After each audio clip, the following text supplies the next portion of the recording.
तर विद्यार्थ्यांना नमस्कार. मागच्या तासिकेमध्ये आपण प्रथम वर्षाच्या विद्यार्थ्यामध्ये ज्या राज्यशास्त्रीय संकल्पनाचा अभ्यास करत होतो त्या संकल्पनेमध्ये खऱ्या अर्थाने राज्यशास्त्राची जी व्याप्ती आहे या व्याप्तीबाबत आपण मागच्या तासिकेमध्ये विचार करत होतो आणि आज आपण याच व्याप्तीचा जो राहिलेला भाग आहे या भागाबाबत आपण विचार करूया. विद्यार्थ्यांना मी सांगू इच्छितो की राज्यशास्त्राची जी व्याप्ती आहे ती व्याप्ती कशा स्वरूपाने आपण अभ्यासलं पाहिजे. मागील अनेक तासापासून तासिकेपासून आपण राज्यशास्त्राची व्याप्ती अभ्यासत आहोत. मग ही जी व्याप्ती आहे या व्याप्तीमध्ये जे विषय येतात या विषयांमुळे राज्यशास्त्राची व्याप्ती कशी व्यापक झालेली आहे याचा वारंवार तासिकेमध्ये आपण उल्लेख केलेला आहे. मग आज आपण बघूया की राज्यशास्त्राची जी व्याप्ती आहे ही कशी व्यापक झालेली आहे. या व्याप्तीमध्ये ज्या बाबी आहेत त्या बाबीमुळे घटकामुळे जे राज्यशास्त्र अतिशय महत्त्वाचा विषय समजला जात आहे आणि या राज्यशास्त्राचा 21व्या शतकामध्ये कोणताही नागरिक युवक हा या विषयापासून अलिप्त राहत नाही. का राहत नाही या प्रत्येक बाबीचा आपण थोडक्यात आजच्या तासिकेमध्ये आढावा घेणार आहोत. कालच्या तासिकेमध्ये मी विद्यार्थ्यांना सांगितलं की ज्या राज्यशास्त्राची व्याप्ती आहे या राज्यशास्त्राची व्याप्ती जेव्हा राज्यशास्त्राची माहिती बघतो यावरून हे सिद्ध होतं की हा विषय खूप व्यापक आहे. या विषयाचा अभ्यास करत असताना हा गाभा अतिशय विस्तीर्ण आहे. इतकं सखोल ज्ञान या विषयामध्ये समाविष्ट केलेलं आहे की या विषयाचं अध्ययन करत असताना युवकांना विद्यार्थ्यांना या विषयाशिवाय आपलं जीवन अशक्य आहे असं वाटतं. मग अशा या विषयाचा जेव्हा आपण तार्किकतेनुसार किंवा बुद्धीनुसार लॉजिकनुसार विचार केला तर आपल्याला वाटतं की हा विषय खूप अवघड आहे. हा विषय पारंपरिक राजकीय विचारवंत सांगतात, पाश्चात्य राजकीय विचारवंत सांगतात, भारतीय राजकीय विचारवंत सांगतात, या विचारवंतांनी दिलेलं योगदान सांगतात, या योगदानातून राज्यशास्त्राची व्याप्ती सांगतात. मग याच्यामुळे राज्यशास्त्र इतकं व्यापक झालेलं आहे. मग या विचारवंतांचं अध्ययन करणं खरंच गरजेचं आहे का असा विद्यार्थ्यामध्ये प्रश्न निर्माण होऊ शकतो. या प्रश्नाला सर्वात महत्त्वाचं समजून जर विद्यार्थ्यांनी अभ्यास केले आणि विद्यार्थ्यांनी या प्रश्नाला समोर ठेवून जर विचार केला तर येणाऱ्या काळामध्ये राज्यशास्त्राची जी भूमिका आहे राज्यशास्त्राची जी व्याप्ती आहे ही खूप व्यापक होताना दिसून येईल. या राज्यशास्त्राच्या व्याप्तीमध्ये खऱ्या अर्थाने 3 बाबी समाविष्ट होत असतात. एक, राज्यशास्त्र कसं होतं, दुसरं राज्यशास्त्र कसं आहे आणि तिसरा राज्यशास्त्र कसा असेल. या 3 घटकांचा जर विचार केला तर तेव्हा आपणला राज्यशास्त्राच्या व्याप्तीला मूळ गाभ्याला स्पर्श केल्याशिवाय राज्यशास्त्राची व्याप्ती समजू शकत नाही. आणि म्हणून विद्यार्थ्यांना मी सांगू इच्छितो की या विषयाकडे वळत असताना या विषयाला समजून घेत असताना जे विचारवंत आहेत, जे तत्ववेत्ते आहेत, जे ग्रंथ लिखित स्वरूपात विचार स्पष्ट केलेले आहेत त्या ग्रंथांचा, त्यांच्या कृतींचा आणि त्यांच्या लिखाणाचा अभ्यास केल्याशिवाय हा विषय कोणत्याही विद्यार्थ्याला समजू शकणार नाही. आणि म्हणून मी मागच्या तासिकेमध्ये तुम्हाला सांगितलं की पारंपरिक जे राज्यशास्त्र आहे या पारंपरिक राज्यशास्त्रामध्ये खऱ्या अर्थाने कोणत्या बाबींचा अध्ययन केलं जात होतं. मग पारंपरिक राज्यशास्त्रज्ञ कोण होते, मग आधुनिक राज्यशास्त्र कोण आहेत, कंटेम्पररी राज्यशास्त्र समकालीन आज तागायचे राज्यशास्त्रज्ञ कोण आहेत. जेव्हा या विचारवंतांचा विचार करतो तेव्हा प्रथमतः गोष्ट लक्षात येते की राज्यशास्त्राची व्याप्ती काळानुसार बदलत आलेली आहे. काळानुसार याचं स्वरूप बदललेलं आहे, परंतु हे राज्यशास्त्र अध्ययन आजपर्यंत थांबलेलं नाहीये. हे इतकं विकसित झालेलं आहे की याचा मानवी जीवनाशी, याचा राज्यसंस्थेशी, याचा शासन संस्थेशी अतिशय घनिष्ठ संबंध सांगितलेला आहे. पण हे जे 3 घटक आहेत या 3 घटका व्यतिरिक्त सुद्धा राज्यशास्त्राचं अध्ययन केलं जाऊ शकतं का हे कालच्या तासिकेमध्ये आपण बघितलं होतो.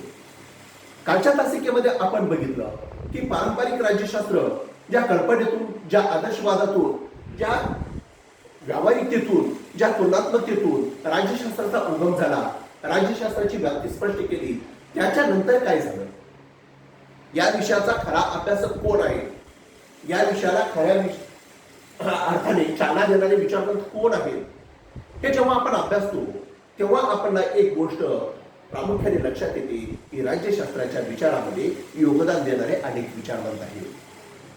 कालच्या तासिकेमध्ये आपण विचार करत होतो की राज्यशास्त्राची व्याप्ती पाश्चात्य राजकीय विचारवंतानुसार आणि भारतीय राजकीय विचारवंतानुसार अभ्यासत होतो. पाश्चात्य राजकीय विचारवंतानुसार ज्या पद्धतीने आपण सॉक्रेटिस, प्लेटो, अरिस्टॉटल या विचारवंतांचं, ऑगस्टाईन या विचारवंतांचं अध्ययन केलं, त्याच पद्धतीने भारतीय राजकीय विचार प्रवाहाचा अभ्यास करत असताना या भारतीय राजकीय विचार प्रवाहामध्ये ज्यामध्ये वैदिक आणि उत्तर वैदिक हे दोन महत्वाचे कालखंड सांगितले जातात. वैदिक कालखंडामध्ये ज्या पद्धतीने मनुष्य प्रगती करत असताना यामध्ये त्यांनी जे जीवन जगले आणि या जीवनातून त्यांनी सभ्य संस्कृती निर्माण केली, या सभ्य संस्कृतीचा जेव्हा आपण इतिहास बघितला, अध्ययन केलं, तात्विक दृष्टिकोनातून आणि ऐतिहासिक दृष्टिकोनातून जेव्हा विचार केला, तर तेव्हा आपल्याला वाटतं की वैदिक काळ हा खूप चांगला होता. वैदिक काळामध्ये वर्ण नव्हता, धर्म नव्हता. जे वर्ण होते हे फ्लेक्झिबल होते, कोणीही कोणताही व्यवसाय करत होता. हे जेव्हा आपण अभ्यासलो, जेव्हा उत्तर वैदिक काळ आला आणि उत्तर वैदिक काळामध्ये जो समाज निर्माण झाला होता, या समाजामध्ये द्वंद्व निर्माण झालं. या समाजामध्ये एक प्रकारे स्वार्थीपणा दिसून आला. या समाजामध्ये एक प्रकारे जी संहिता आहे, या संहितेवरती एखाद्या समुदायाचं वर्चस्व निर्माण झालेलं दिसून येतं.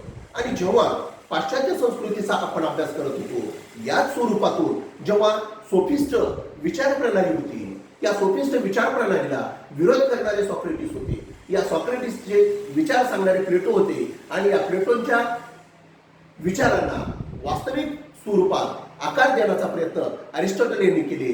याच पद्धतीने जेव्हा वैदिक आणि उत्तर वैदिक कालखंड संपतो, या कालखंडानुसार जेव्हा भारतीय समाजव्यवस्था, भारतीय अर्थव्यवस्था, भारतीय राजकीय व्यवस्था, भारतीय समाज व्यवस्था या प्रत्येक व्यवस्थेचा आपण विचार करतो, तेव्हा या समाजामध्ये, या राज्यामध्ये, या आर्थिक घटकामध्ये इथल्या जनसमुदायाचा कसा संबंध होता याचा विचार करावा लागतो. हे संबंध बघत असताना खऱ्या अर्थाने मनुष्य खूप छान पद्धतीने जीवन जगत होता. मनुष्याला जीवन जगत असताना एका समूहाची गरज भासली. एका समूहाची गरज भासल्यानंतर या समूहाला पूर्ण अधिकार दिले. हे अधिकार जेव्हा वितरित करण्यात येऊ लागले, हे अधिकार कशा पद्धतीने वितरित केले जात होते याचा जेव्हा आपण अभ्यास करतो, तर या ठिकाणी द्वंद्वात्मक पद्धती दिसून येते. अशा पद्धतीचं जेव्हा आपण विश्लेषणात्मक आणि आदर्शवादी किंवा व्यावहारिक दृष्टीने जेव्हा राज्यशास्त्राचा अभ्यास करतो, तर खऱ्या अर्थाने राज्यशास्त्राची व्याप्ती व्यापक झालेली दिसून येते. परंतु जेव्हा आपण मध्ययुगीन कालखंड बघितला, मध्ययुगीन कालखंडामध्ये सेंट ऑगस्टाईन यांनी सिटी ऑफ गॉड हा ग्रंथ लिहिलेला आहे. या सिटी ऑफ गॉड या ग्रंथामध्ये त्यांनी काय विषद केलेला आहे, असे कोणते विचार विषद केलेले आहेत की त्यामुळे राज्यशास्त्राची व्याप्ती व्यापक दिसते. त्या ग्रंथामध्ये त्यांनी एक नमूद केलेलं आहे की आपल्या विचारातून, आपल्या धर्मातून, आपल्या संहितेतून जे राज्य निर्माण झालेलं आहे, हे राज्य धार्मिक विचारानुसार निर्माण झालेलं आहे. बघा, एखादा विचारवंत एखादे विचार जेव्हा मांडतो, एखादा लॉजिक जेव्हा मांडतो, त्या लॉजिक मध्ये त्याच्या विचारावर पडलेला प्रभाव हा त्या काळातील परिस्थितीचा आपत्ती ठरत असतो. आणि मग जेव्हा सेंट ऑगस्टाईन म्हणतात की हे राज्य खूप छान आहे, या राज्यावरती जे नियंत्रण आहे धर्माचं खूप चांगलं आहे, आणि जेव्हा धर्मगुरू किंवा पोप ज्या पद्धतीने सांगतो त्या विचारानुसार जे राज्य चालतं, हे राज्य अतिशय महत्वाचं काम करतं. आणि असे जेव्हा विचार उदयास येतात, तर त्या काळातील ते परिस्थितीचे आपत्ती समजले जातात. परंतु त्या परिस्थितीला विरोध करणारा ही विचारवंत बघितला पाहिजे. ज्या पद्धतीने मॅकॅवली हा विचारवंत बघतो, तर मॅकॅवली हे विचारवंत द प्रिन्स या ग्रंथामध्ये राजाचं वर्णन केलेलं आहे. राजा कसा असावा याचं वर्णन केलेलं आहे, राज्य कसा असावा याचं वर्णन केलेलं आहे, यासोबतच इतर राज्यासोबत कसे संबंध असावेत याचं वर्णन केलेलं आहे. आणि हे वर्णन करत असताना त्यांनी शासकाला जे निर्णय घ्यावे लागतात, तो कशा पद्धतीने शासक निर्णय घेतो आणि जनतेमध्ये ते कसे वितरित करतो याचा जेव्हा त्यांनी उल्लेख केलेला आहे, तर या उल्लेखामध्ये राजा हा निरपेक्ष पद्धतीने काम केलेला पाहिजे. राजा हा स्वार्थीपणाने काम केला नाही पाहिजे. मग तो कसा स्वार्थी बनतो, तो कसा दुष्ट बनतो, तो कसा भयंकर वृत्तीतून समुदायाला घेऊन जातो, याचं गहन विश्लेषण जर कोणी केलं असेल तर पहिल्यांदा मॅकॅव्हिलियाने केलं. मॅकॅव्हिलिया हा खूप चांगल्या पद्धतीने अध्ययन करणारा अभ्यासक होता आणि त्याने या वर्णनामध्ये जे विश्लेषण केलेलं आहे हे विश्लेषण राज्यशास्त्रासाठी अतिशय उपयुक्त ठरलेलं आहे.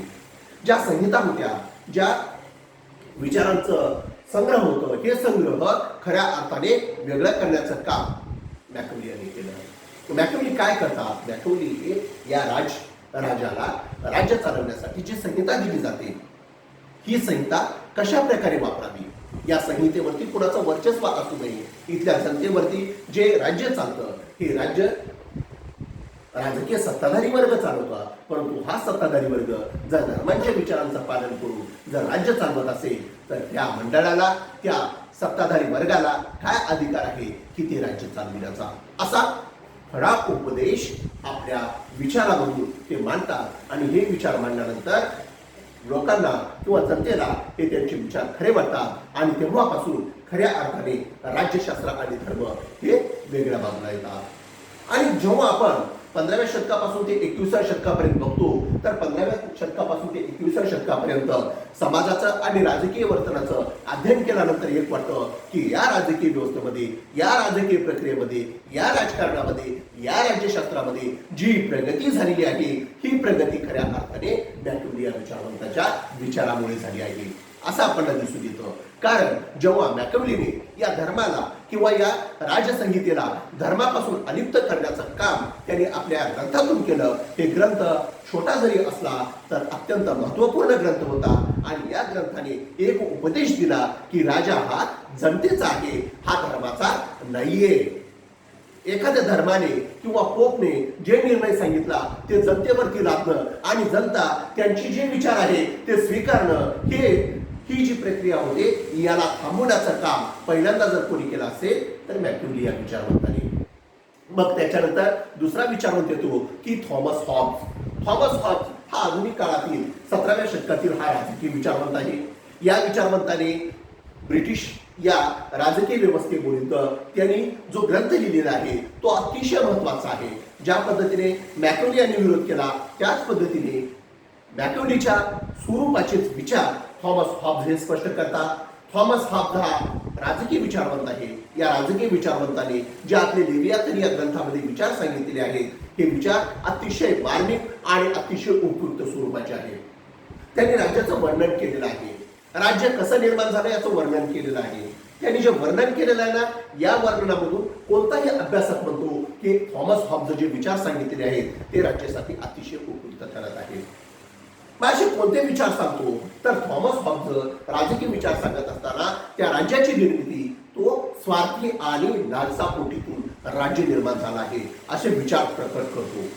आता पहा, या ठिकाणी त्यांनी जे विचार सांगितलेले आहेत या विचारातून असे विचार थॉमस हॉब्सला का व्यक्त करावे लागले?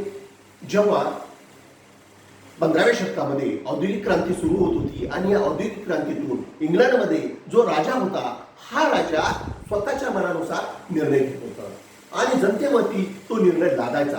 ह्या राजाच्या कृतीला थॉमस हॉब्स किंवा जनता ही ब्रिटिशची खट्टाळी होती आणि तो विचार करायचा की या सत्तेला कसं बदलायचं, हा असा का बनला, हा असे विचार का व्यक्त करू लागला. असं जेव्हा थॉमस हॉब्सच्या विचारातून, जेव्हा अध्ययनातून आपण अभ्यास करतो तेव्हा वाटतं की थॉमस हॉब्सने त्या परिस्थितीचा विचार केलेला आहे. आणि मग ते विचार मांडतात की हे जे राज्य निर्माण झालेलं आहे या राज्यामध्ये जो मानवी समूह आहे हा मानवी समूह करार करून आलेला आहे. हा मानवी समूह स्वतःच्या इच्छेपोटी निर्माण केलेला नाहीये. हा करार मानवाच्या समूहातून निर्माण झालेला आहे. आणि मानवी समूह कशामुळे निर्माण झालेला आहे तर मानवी समूह दुष्ट प्रवृत्तीतून निर्माण झालेला आहे. माणसाला पुढच्या माणसाची भीती वाटत होती म्हणून हा मानवी समूह निर्माण झालेला आहे. आणि अशा पद्धतीचे जेव्हा विचार थॉमस हॉब्स विचार प्रकट करतो तेव्हा लेवियाथन ग्रंथामध्ये तो म्हणतो की मनुष्य कशा पद्धतीचा दुष्ट आहे, मनुष्य कशा पद्धतीचा स्वार्थी आहे, मनुष्य कशा पद्धतीचा लालची आहे. आणि याचं विवेचन करत असताना तेव्हा समूहाच्या रूपातून एक रूप घेऊन तो समोर येतो आणि समोर येऊन तो सत्ता निर्माण करतो. ही सत्ता दुष्ट स्वरूपातून निर्माण करतो. त्याचा जो अहंकार आहे, त्याचा जो गर्व आहे, त्याचा जो अभिमान आहे, तो अभिमान आणि त्याची जी गर्विष्ठपणा आहे तो जनतेवर लादत असतो. आणि जनतेवर लादल्यानंतर ते राज्य आपलं करण्याचा प्रयत्न करत असतो. आणि अशा स्वरूपाचं विवेचन थॉमस हॉब्स यांनी लेवियाथन या ग्रंथातून स्पष्ट केलेलं आहे. बघा विद्यार्थ्यांनो, पहिले जे राजकीय विचारवंत होते ते राजकीय विचारवंत राज्याचा अभ्यास करत असताना कसं करत होते?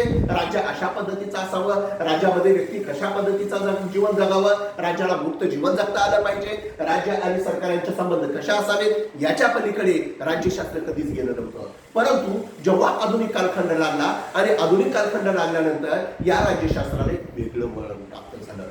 आणि वेगळं वळण प्राप्त असं झालं की जे राजकीय विचारवंत आपले विचार प्रकट करत होते त्या राजकीय विचारामध्ये त्यांनी सांगितले की राज्य आणि मानव यांचे संबंध सांगत असताना राज्य कसा आहे आणि मानव कसा आहे, राज्याचा आणि मानवाचा संबंध सांगत असताना त्यांनी वास्तविक स्थिती सांगितली आहे.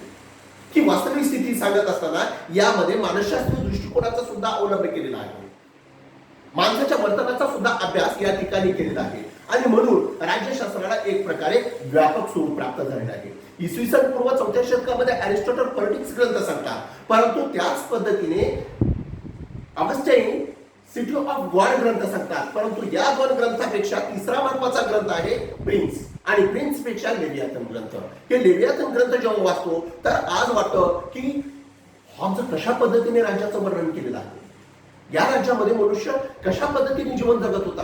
आणि जेव्हा ते वाचन करतो तेव्हा कळतं की ही सत्ता कशासाठी निर्माण केली आहे. ही सत्ता निर्माण करण्याचं कारण हेच आहे की सत्तेकडे एक मंडळ आहे आणि मंडळाला एक सार्वभौम अधिकार दिलेले आहे. आणि हे अधिकार जनतेवर लादण्याचं काम हे सत्ता वर्ग करतो. आणि हे सत्ता वर्ग करत असताना कोणतेही अधिकार जर लादलं तर ती जनता गुण्यागोविंदाने आपले बाजू स्वीकारतात आणि त्या पद्धतीने जगत असतात. अनेक वेळा जनतेला कळतं की हे जे सार्वभौम सरकार आहे, हे जे सत्ता आहे, हे आपल्यावरती वेगवेगळे आरोप लावत आहे, वेगवेगळे काम करण्यासाठी प्रवृत्त करत आहे. मग याला विरोध कसा करायचा? परंतु विरोध करण्याचा अधिकार जनतेला नव्हता. आणि अशा स्वरूपाचा निकाल लेवियाथन या ग्रंथातून प्रथमतः जर तो कोण करतो ते म्हणजेच थॉमस हॉब्स. परंतु इथंच राज्यशास्त्र थांबत नाही. याला प्रत्युत्तर देण्यासाठी एक नवीन विचारवंत उदयास येतो, ते म्हणजेच जॉन लॉक. जॉन लॉक हा जो विचारवंत आहे, या जॉन लॉकने दोन राज्यांचं वर्गीकरण जे केलेलं आहे, टू ट्रीटीज इन स्टेट या ग्रंथामध्ये त्यांनी जे वर्णन केलेलं आहे, या राज्याच्या वर्गीकरणामध्ये त्यांनी दोन राज्यांचा अभ्यास केला आहे. आणि अभ्यास करत असताना त्यांनी ज्या मानवतेचा, ज्या मानवांचा, मानवी समूहाचा जो उगम झालेला आहे, या उगमातून नैसर्गिकरित्या जे राज्य निर्माण झालेलं आहे, हे राज्य द्वंद्वातून, संघर्षातून आणि स्वार्थी प्रवृत्तीतून मूळतः निर्माण झालेला नाहीये. या राज्याचा उगम खऱ्या अर्थाने वेगळ्या पद्धतीने झालेला आहे. आणि अशा पद्धतीचे विचार स्पष्ट करत असताना जॉन लॉक आपले विचार स्पष्ट करतो. तो मनुष्य स्वभाव सांगतो. मनुष्य स्वभाव सांगत असताना जो मनुष्य आपलं राज्य निर्माण केलेला आहे, तो स्वार्थातून करत नाहीये, तो द्वेषातून करत नाहीये, तो वासनेतून करत नाहीये, तो आपल्या प्रेमातून, तो आपल्या सहकार्यातून, तो आपल्या सद्भावनेतून आणि उत्तम चारित्र्यातून एका नवीन विचार प्रवाहाचा उगम करतो. ते म्हणजेच एखाद्या व्यक्तीवरती विश्वास, एखाद्या मानवी समूहावरती विश्वास. आणि हे जे विश्वास आहे, या विश्वासाच्या नात्यातूनच राज्याचा उगम झालेला आहे. मित्रांनो, आताच काही मिनिटांपूर्वी आपण थॉमस हॉब्स हे विचारवंत अभ्यासत होतो, मॅकॅवली हा विचारवंत अभ्यासत होतो. आणि या विचारवंतानंतर दुसरे जे विचारवंत आहेत ते म्हणतात की राज्य हे प्रेमातून निर्माण झालेलं आहे. राज्य हे निर्माण होत असताना या राज्याचा उगम खऱ्या अर्थाने मानवी स्वभाव जो आहे तो दुष्ट जरी असला तर दुष्टपेक्षा मनुष्याचा इतरांवरती असणारा जो विश्वास आहे, हे जे विश्वासाचं नातं आहे, या विश्वासाच्या नात्यातून त्या राज्यशास्त्राची व्याप्ती व्यापक होत असताना दिसून येते, असं जॉन लॉक म्हणतो. आता पहा, जॉन लॉक कोणत्या विचारांचं समर्थन करतो? जॉन लॉक म्हणतो की प्रत्येकाला संपत्ती कमवण्याचं स्वातंत्र्य आहे. कोणीही कोणत्याही पद्धतीची संपत्ती कमवू शकतं, पण हे संपत्ती कमवत असताना त्याला जीवन जगण्याचा सुद्धा अधिकार आहे. त्याच्या जीवनावरती कोणी बंधने लादू शकत नाही. तो जसा निसर्गतः जन्म घेतो, तर जन्म घेतल्यानंतर मृत्यूपर्यंत त्याला प्रत्येक अधिकार हे मिळाले पाहिजे. तिसरा घटक सांगतो स्वातंत्र्य. त्या व्यक्तीला मुक्तपणे जीवन जगण्याचं स्वातंत्र्य असावं, त्याला बोलण्याचं स्वातंत्र्य असावं, त्याला जगण्याचं स्वातंत्र्य असावं, त्याला राहण्याचं स्वातंत्र्य असावे. अर्थात जीवित स्वातंत्र्य मालमत्ता या मानवी मूल्यांचा अभ्यास जर कोणी केला असेल ते जॉन लॉक यांनी केलं. म्हणून राज्यशास्त्राचा जेव्हा आपण अभ्यास करतो ना, तर या विचारवंतांचे जेव्हा विचार आहेत, या विचाराला जेव्हा तुम्ही अभ्यासाल तेव्हा तुम्हाला कळेल की राज्यशास्त्राची व्याप्ती ही खूप व्यापक आहे.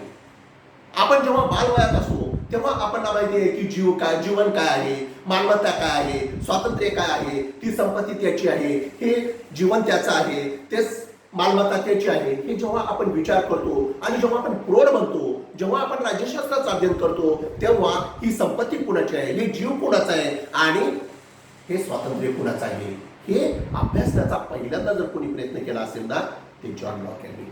आणि अशा पद्धतीने या 3 संकल्पना जेव्हा त्यांनी मांडल्या, तर या 3 संकल्पना राज्यशास्त्रात अतिशय महत्वाच्या ठरल्या.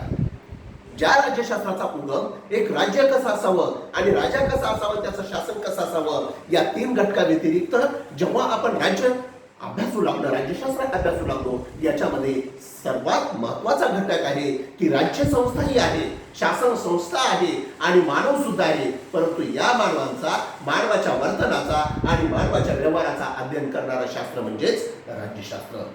हा मानवी समूह कसा जगला पाहिजे. अनेक समूह आहेत, इतर समूह त्या समूहावर आक्रमण करतात. जेव्हा थॉमस हॉब्स वाचतो तेव्हा आपल्याला एक जाणवतं की इतर समूह, छोटा समूह, मोठा समूह, मध्यम समूह, हे जे वर्ग तयार झालेले आहेत, हे वर्ग जाणून बुजून तयार झालेले आहेत असं थॉमस हॉब्स म्हणतो. एखादा वर्ग दुसऱ्या वर्गाला गुलाम बनवणं, दास बनवणं, त्याच्यावरती वर्चस्व निर्माण करणं, मग तो मालक असेल, मग तो गुलाम असेल, तो मालक असेल, तो मजूर असेल, तो श्रीमंत असेल, तो गरीब असेल, ही जी विभागणी समाजामध्ये झाली आहे हॉब्सच्या विचारानुसार ही विभागणी खऱ्या अर्थाने मनुष्याने निर्माण केली आहे म्हणतो. परंतु जॉन लॉक असं नाही म्हणत. जॉन लॉक म्हणतो की मनुष्य हा मानवी समूहातून निर्माण झालेला आहे आणि हे जे राज्य निर्माण झालेलं आहे हे प्रेमातून निर्माण झालेलं आहे. तो जेव्हा द्वंद्व सांगतो थॉमस हॉब्स, तेव्हा द्वंद्वाच्या पलीकडे तो सांगतो की मनुष्य द्वंद्वातून किंवा हेतू पुरस्पर राज्य निर्माण केलेलं नाहीये, हे सहकार्यातून राज्य निर्माण झालेलं आहे, मनुष्याच्या मानवी प्रवृत्तीतून राज्य निर्माण झालेलं आहे. आणि अशा पद्धतीचे जेव्हा ते विचार सांगतात, याच विचाराचं समर्थन जेव्हा आधुनिक राजकीय विचारवंत करतात, तर या बाबतीमध्ये सर्वात महत्वाचे घटक जे आहेत हे राज्यशास्त्राच्या व्याप्तीसाठी महत्वाचे ठरलेले दिसतात.